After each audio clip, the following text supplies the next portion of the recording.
Okay, today I'm going to show you how to practice the memorization of your 4's.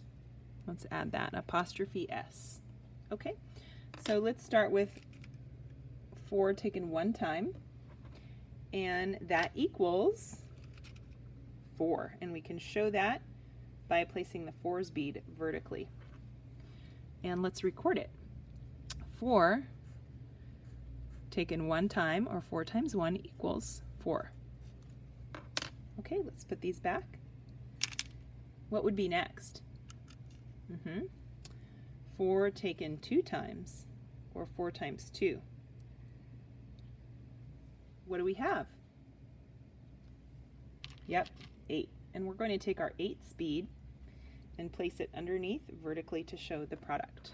That's kind of hard to see on the green mat, isn't it? So let's record that. 4 taken 2 times, or 4 times 2, equals 8. Okay, let's do one more together.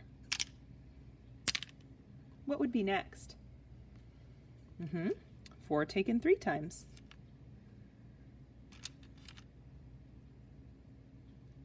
Okay, and what do we have? Yep, we have 12. So to show 12, we need one 10 and a 2. Okay, and let's record it. 4 times 3, or 4 taken 3 times, equals 12. Okay, so you'll continue on until you get to 4 times 10.